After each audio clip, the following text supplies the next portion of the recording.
आप लोगों को संघ की कार्यपालिका में राष्ट्रपति के बारे में पढ़ा रहा था, तो उसी को कंटिन्यू करते हुए उसमें आज बताएंगे अनुच्छेद 78। अनुच्छेद 78 तो अनुच्छेद 78 में क्या है? राष्ट्रपति को सूचना प्रदान करने से संबंधित प्रधानमंत्री के दायित्व क्या है? और भी बातें हैं, लेकिन इसका भी उसमें उल्लेख है राष्ट्रपति का भी, तो इसलिए उसको यहाँ पढ़ेंगे।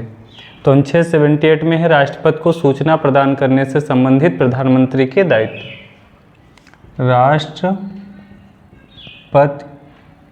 राष्ट्रपति को सूचना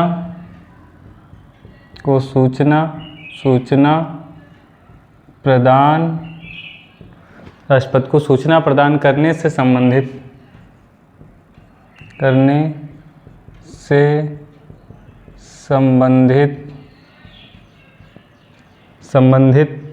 प्रधानमंत्री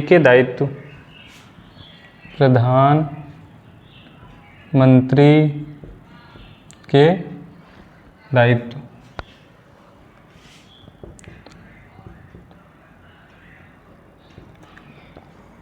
तो अनुच्छेद 78 में राष्ट्रपति को सूचना प्रदान करने से संबंधित प्रधानमंत्री के दायित्व के बारे में उल्लेख किया गया है। यानी इस राष्ट्रपति को सूचना प्रदान करने का कर्तव्य प्रधानमंत्री का है। किस आर्टिकल में इसका उल्लेख है? 78 में। तो लिख लेते हैं, संघ के कार्यपालकों के प्रशासन तथा विधान के प्रस्ताव से संबंधित मंत्रिपरिषद के सभी निर्णयों की राष्ट्रपति को सूचना दे। यानी संघ के में जितने भी कार्यकलाप हैं और प्रशासन के तरीके हैं, उनको बारे में प्रधानमंत्री यानी मंत्रिपरिषद के सभी निर्णयों के बारे में राष्ट्रपति को सूचना प्रदान करे। कौन? प्रधानमंत्री। प्रधानमंत्री को संघ के मामलों और विधायी प्रस्तावों के संबंध में राष्ट्रपति द्वारा मांगी गई कोई भी जानकारी प्रदान करनी चाहिए। ये उल्लेख किसमें है? 78 में उल्लेख है इसका। तो लिख लेते हैं, संघ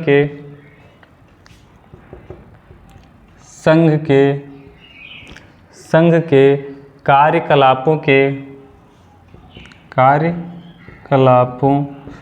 जो भी कार्यकलाप किए जा रहे हैं संघ में, कार्यकलापों के प्रशासन तथा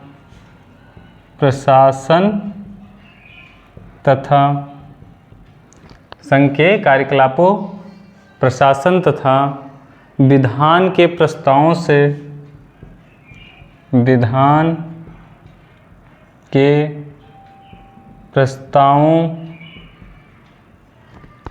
संघ के कार्यकलापों प्रशासन तथा विधान के प्रस्तावों से संबंधित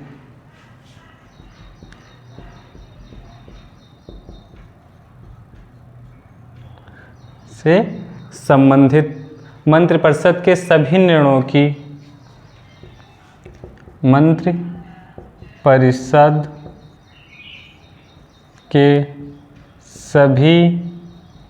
निर्णयों की सभी निर्णयों की राष्ट्रपति को सूचना दें। राष्ट्रपति को सूचना दें। तो इसमें बताया गया है संघ के कार्यकलापों, जो संघ में जो कार्य हो रहे हैं, जैसे प्रशासन या विधान, कोई विधान बनना है या कोई प्रस्ताव से संबंधित है, तो उसके बारे में जानकारी, मंत्रिपरिषद के कोई निर्णय हैं तो उन सब के बारे में जानकारी किसको प्रदान की जाए? राष्ट्रपति को। फिर है प्रधानमंत्री को संघ के मामलों प्रधानमंत्री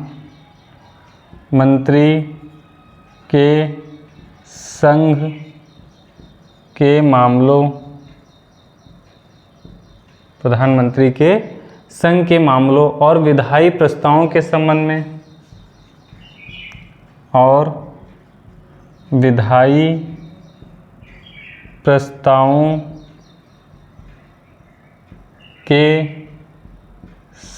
में तो प्रधानमंत्री के संघ के मामलों में और जो विधायी प्रस्ताव हैं, जो नियम कानून बनते हैं जिन प्रस्तावों से संबंध में राष्ट्रपति द्वारा मांगी गई कोई जानकारी, राष्ट्रपति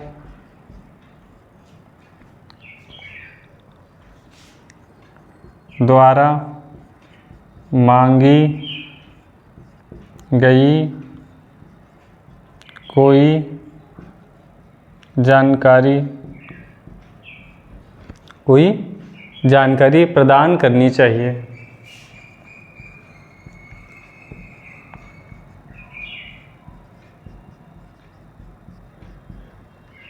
तो अगर राष्ट्रपति कोई जानकारी मांग रहा है संघ के मामलों से संबंधित या विधायी प्रस्तावों से संबंधित, तो प्रधानमंत्री का कर्तव्य है कि उसको जानकारी उपलब्ध कराए। ये किस अनुच्छेद में है? अनुच्छेद 78 में दे रखा है। तो यहाँ सीधे शब्दों में जान लीजिए कि अनुच्छेद 78 किससे संबंधित है? राष्ट्रपति को सूचना प्रदान करने से संबंधित है। फिर अगला अनुच्छेद है 80। तो इसमें देखिए, तो जो राष्ट्रपति होता है उन 12 व्यक्तियों को, किसको? राष्ट्रपति उन 12 व्यक्तियों को राज्यसभा के लिए मनोनीत करता है जिनका साहित्य, विज्ञान, कला और समाज सेवा जैसे क्षेत्रों में विशेष ज्ञान होता है। तो 80 अनुच्छेद किससे संबंधित है? मनोनयन से संबंधित है। तो राष्ट्रपति उन 12 व्यक्तियों को, राष्ट्रपति उन 12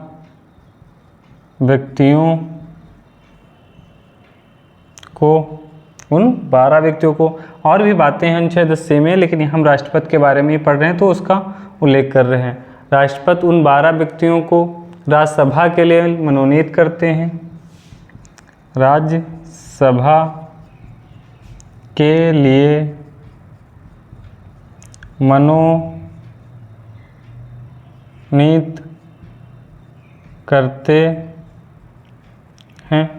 मनोनीत करते हैं जिनका साहित्य, विज्ञान, कला, जिनका साहित्य,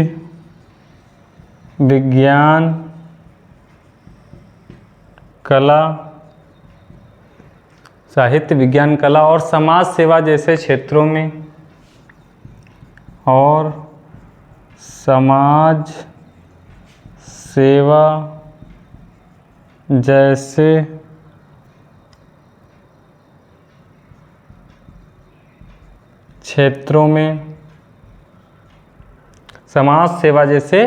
क्षेत्रों में विशेष ज्ञान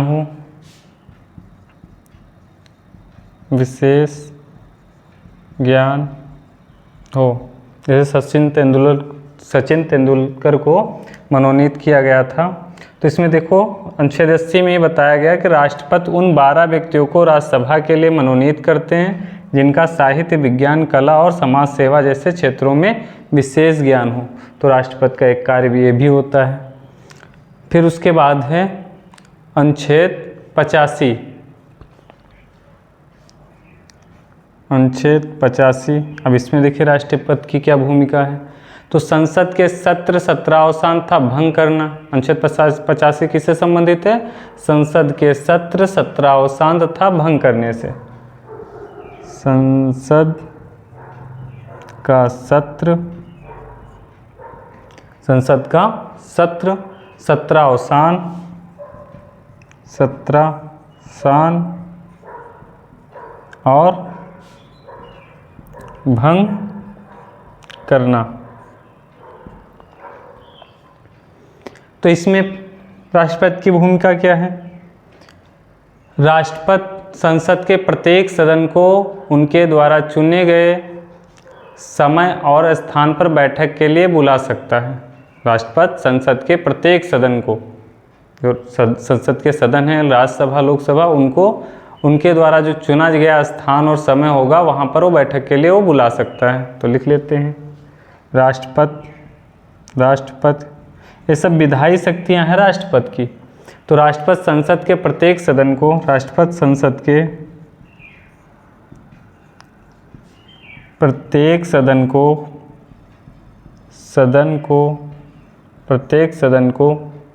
राष्ट्रपति संसद के प्रत्येक सदन को उनके द्वारा चुने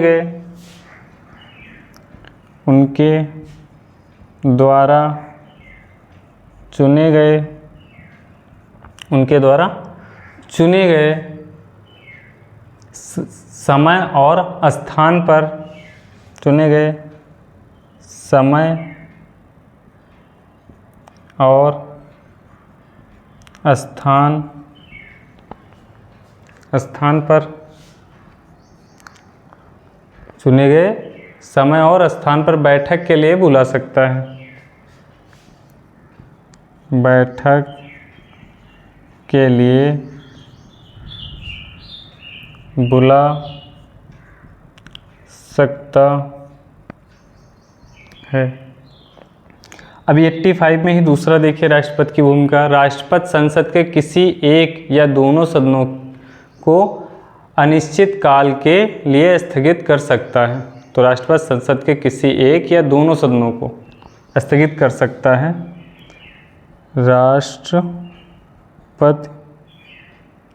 राष्ट्रपति संसद के किसी एक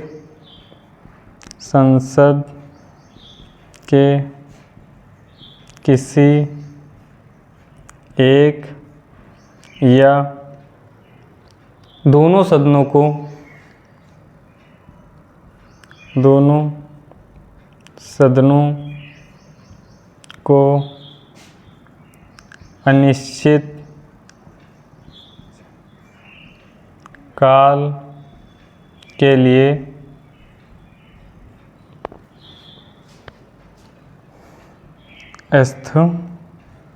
लिए स्थगित कर सकता है।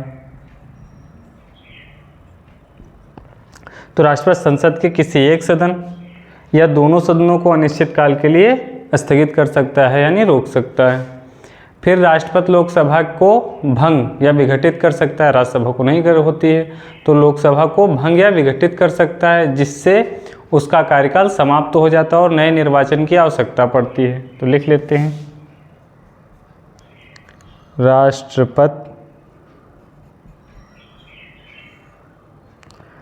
राष्ट्रपति लोकसभा को भंग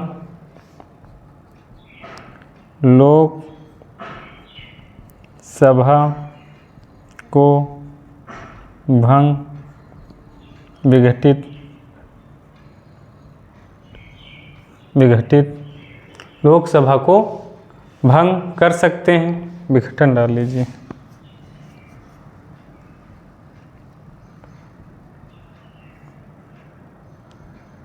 लोकसभा को भंग कर सकते हैं,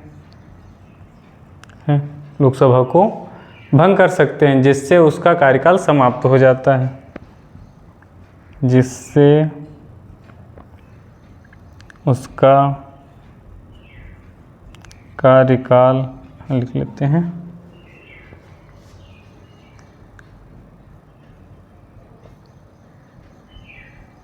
समाप्त हो जाता है, कार्यकाल समाप्त हो जाता है।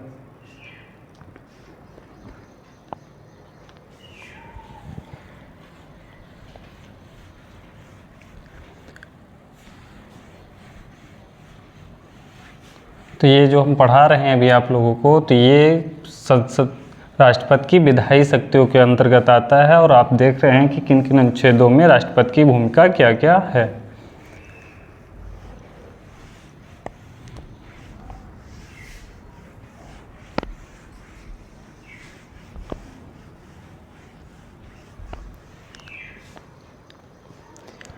अब संसद के एक सत्र की अंतिम बैठक और अगले सत्र की पहली बैठक के बीच 6 महीने से अधिक का अंतर नहीं हो सकता है। ये किस अनुच्छेद में है?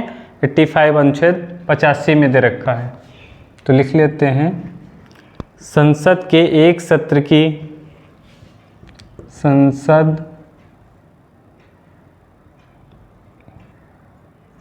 संसद के एक सत्र संसद के एक सत्र की अंतिम बैठक, एक सत्र की अंतिम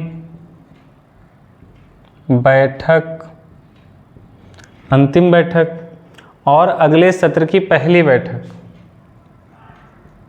और अगले सत्र की पहली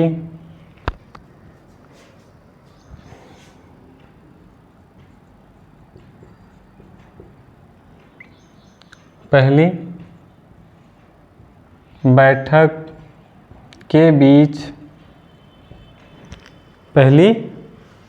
के बीच 6 महीने से अधिक का अंतर नहीं हो सकता। 6 महीने से अधिक का अंतर नहीं हो सकता है। यानी इसमें समय नहीं बताया गया है, लेकिन ये बताया गया है कि 2 बैठकों से, जो पहली बैठक होती है उससे उसकी लास्ट अगले सत्र की, यानी संसद के एक सत्र की अंतिम बैठक, जो अंतिम बैठक हुई थी और अगले सत्र जब शुरू होने वाला, उसके बीच की गैपिंग 6 महीने से ज़्यादा नहीं होनी चाहिए। अब इसके बाद आता है अनुच्छेद 87। देखते हैं 87 में क्या राष्ट्रपति की भूमिका है। 87 में तो राष्ट्रपति द्वारा संसद के दोनों सदनों को दिए जाने वाले विशेष अभिभाषण से संबंधित है। 87 किससे संबंधित है? जो दोनों सदनों में विशेष अभिभाषण यानी भाषण राष्ट्रपति देता है, तो उससे संबंधित है अनुच्छेद 87। लिख लेते हैं, राष्ट्रपति द्वारा संसद के राष्ट्रपति द्वारा संसद के दोनों सदनों को राष्ट्रपति द्वारा संसद के दोनों सदनों राष्ट्रपति द्वारा संसद के दोनों सदनों को दिए जाने वाले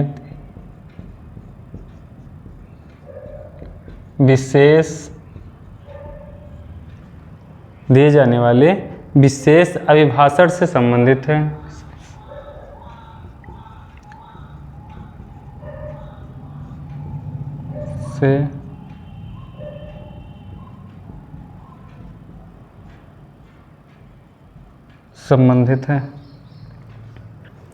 अब इसमें लोकसभा के प्रत्येक आम चुनाव के बाद राष्ट्रपति संसद के दोनों सदनों को संबोधित करते हैं। तो जब लोकसभा का चुनाव हो जाता है तो उसके बाद राष्ट्रपति संसद के दोनों सदनों को संबोधित करते हैं। तो लिख लेते हैं,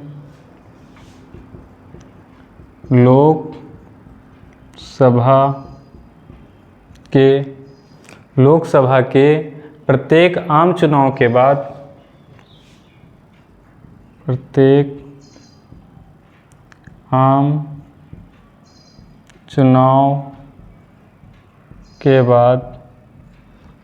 लोकसभा के प्रत्येक आम चुनाव के बाद राष्ट्रपति संसद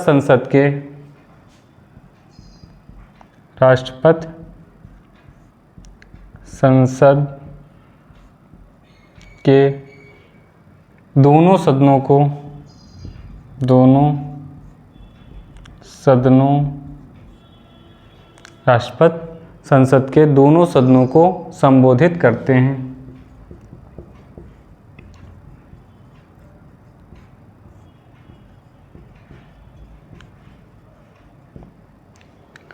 तो जब लोकसभा का चुनाव हो जाता है तो उसके बाद राष्ट्रपति संसद के दोनों सदनों को क्या संबोधित करते हैं, भाषण देते हैं। उसके बाद अगला पॉइंट है इसी में, राष्ट्रपति प्रत्येक वर्ष के प्रथम सत्र की शुरुआत में दोनों सदनों को संबोधित करते हैं। तो राष्ट्रपति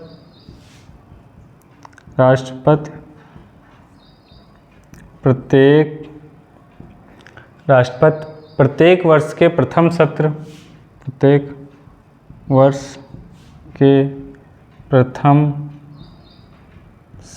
जब संसद का प्रथम सत्र स्टार्ट होता है प्रत्येक साल, तब भी राष्ट्रपति दोनों सदनों को संबोधित करते हैं। प्रथम सत्र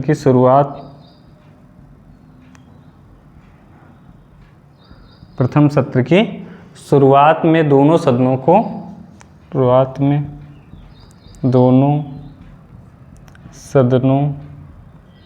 को संबोधित करते हैं।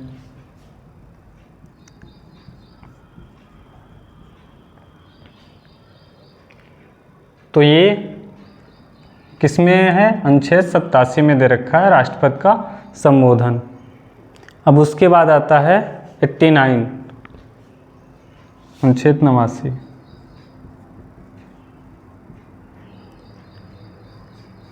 ये किससे संबंधित है?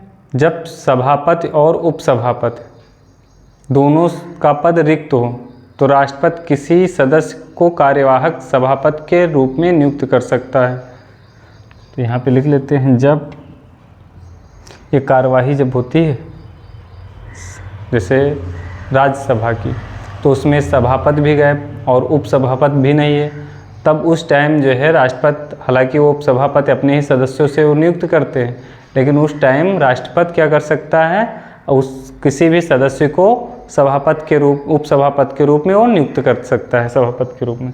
तो लिखिए, लिख लीजिए, जब सभापति और उपसभापति दोनों का, जब सभापति और उपसभापति दोनों का, किसमें? राज्यसभा में, जब सभापति और उपसभापति दोनों का पद रिक्त हो तो, पद रिक्त हो तो, पद रिक्त हो तो राष्ट्रपति किसी सदस्य को, राष्ट्रपति किसी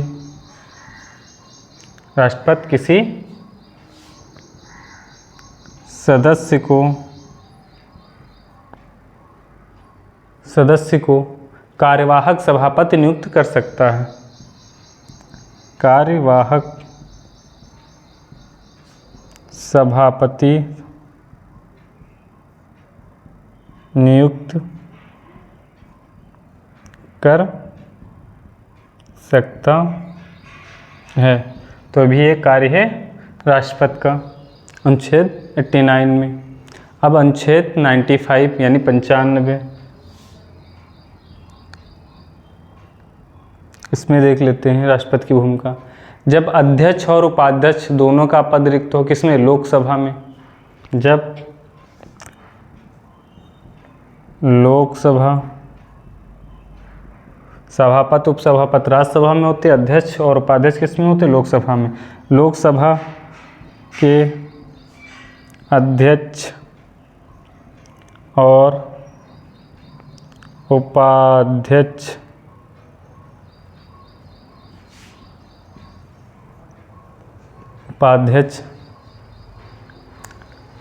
जब अध्यक्ष और उपाध्यक्ष दोनों का पद रिक्त हो, अध्यक्ष और उपाध्यक्ष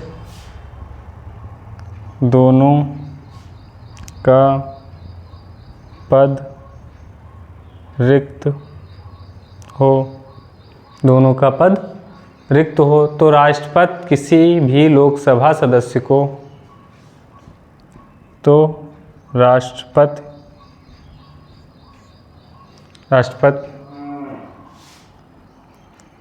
किसी भी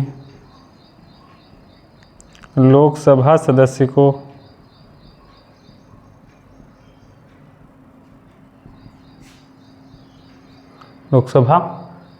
को अध्यक्षता करने के लिए नियुक्त कर सकता है। अध्यक्षता करने के लिए नियुक्त कर सकता है। जब लोकसभा और के अध्यक्ष और उपाध्यक्ष का दोनों पद खाली हो, हालांकि अध्यक्ष अगर नहीं होता है तो उपाध्यक्ष उसकी अध्यक्षता करता है, लेकिन एक साथ दोनों पद खाली हो जाते हैं तो क्या होता है? राष्ट्रपति किसी भी लोकसभा सदस्य को अध्यक्षता करने के लिए वो नियुक्त कर सकता है लोकसभा में। अब आते हैं अनुच्छेद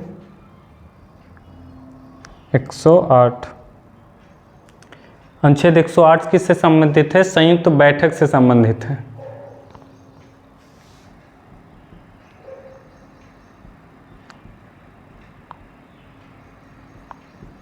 संयुक्त बैठक किसमें? 108 में।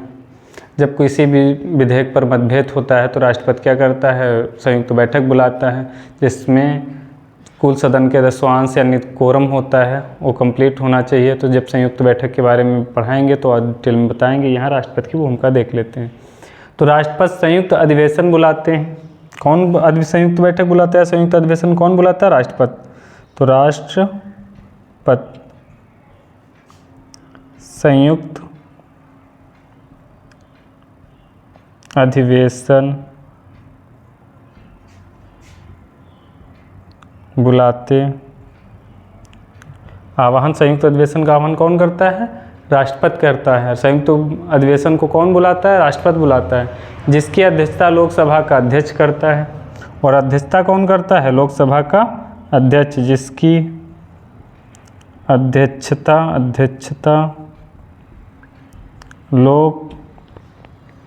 ये किसमें है, अनुच्छेद 108 में। तो लोकसभा का अध्यक्ष करता है, लोकसभा का अध्यक्ष करता है। अब जब लोकसभा का अध्यक्ष ना हो, जब लोकसभा का अध्यक्ष अनुपस्थित हो या ना हो तो उपाध्यक्ष करता है। यदि अध्यक्ष और उपाध्यक्ष दोनों अनुपस्थित हो तो राज्यसभा का उपसभापति की अध्यक्षता करता है। तो लिख लेते हैं, जब लोकसभा का अध्यक्ष अनुपस्थित हो, जब लोकसभा का अध्यक्ष अनुपस्थित हो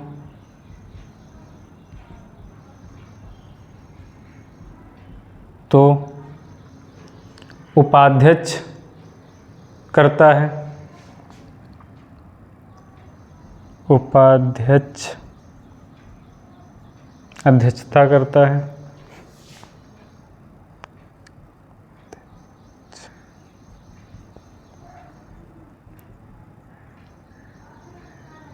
और अध्यक्ष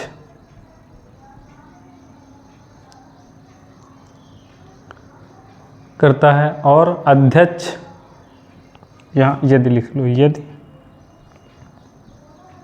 यदि अध्यक्ष और उपाध्यक्ष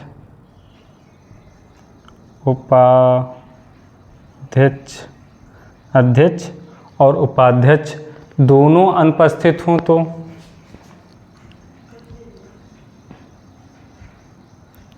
दोनों अनुपस्थित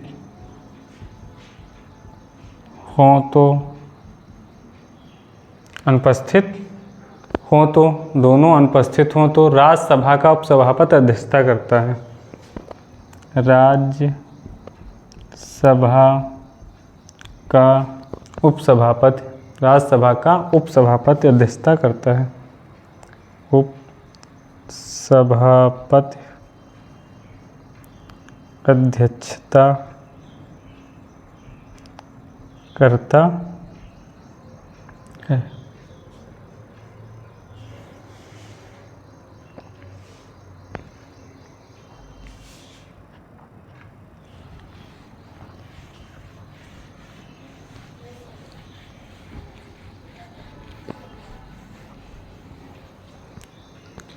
अब अगला अनुच्छेद है 110। अनुच्छेद 110। अनुच्छेद 110 किससे संबंधित है, धन विधेयक की परिभाषा है। इसमें क्या है, धन विधेयक की परिभाषा। धन विधेयक की परिभाषा और धन विधेयक की प्रक्रिया किसमें है, अनुच्छेद 109 में। तो अनुच्छेद 110 में धन विधेयक की परिभाषा, तो इसमें राष्ट्रपति कैसे संबंधित है, तो राष्ट्रपति की पूर्व अनुमति से ही धन विधेयक संसद में प्रस्तुत किया जाता है। लिख लेते हैं, राष्ट्रपति की पूर्व अनुमति से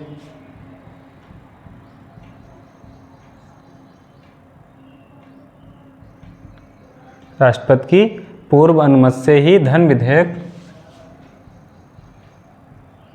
विधेयक